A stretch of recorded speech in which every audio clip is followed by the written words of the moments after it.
Bonjour à tous. Le président américain Joe Biden et le président français Emmanuel Macron se sont entretenus jeudi par téléphone, 10 jours après les commentaires décriés de ce dernier sur la crise à Taïwan. Avant de continuer, abonnez-vous à ma page et activez la cloche pour recevoir plus d'informations.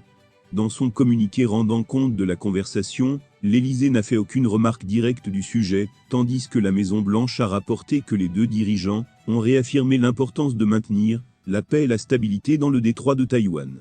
Pékin est considéré comme un rival systémique par les États-Unis, qui aimeraient convaincre leurs alliés de leur position. Malgré un échange verbal suivi, il reste conscient des différences entre le président français et américain, qui se sont parlé au téléphone ce jeudi 20 avril 2023. Guillaume Nodin, ils ont parlé le 4 avril, avant la visite d'État d'Emmanuel Macron en Chine, sans doute pour vérifier leurs approches respectives. Et ils en ont reparlé le 20 avril, pour faire le bilan de ce déplacement. Entre alliés, les interprétations sont assez proches, mais pas identiques. Le communiqué de l'Élysée insiste sur le rôle que la Chine pourrait jouer à moyen terme dans la fin du conflit en Ukraine. Un rôle que n'évoque pas le communiqué de la Maison-Blanche. Des différends sur Taïwan.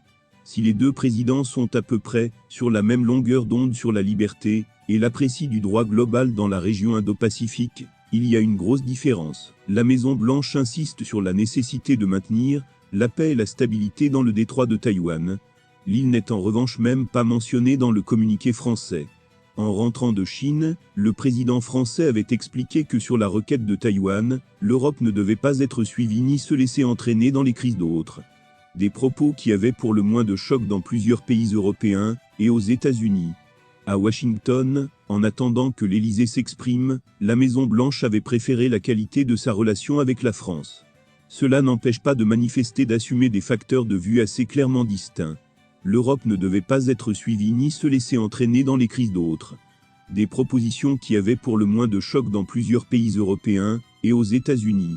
À Washington, en attendant que l'Élysée s'exprime, la Maison-Blanche avait préféré la qualité de sa relation avec la France.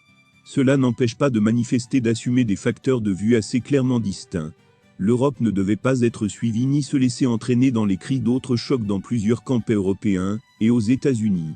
À Washington, en attendant que l'Élysée s'exprime, la Maison-Blanche avait préféré la qualité de sa relation avec la France.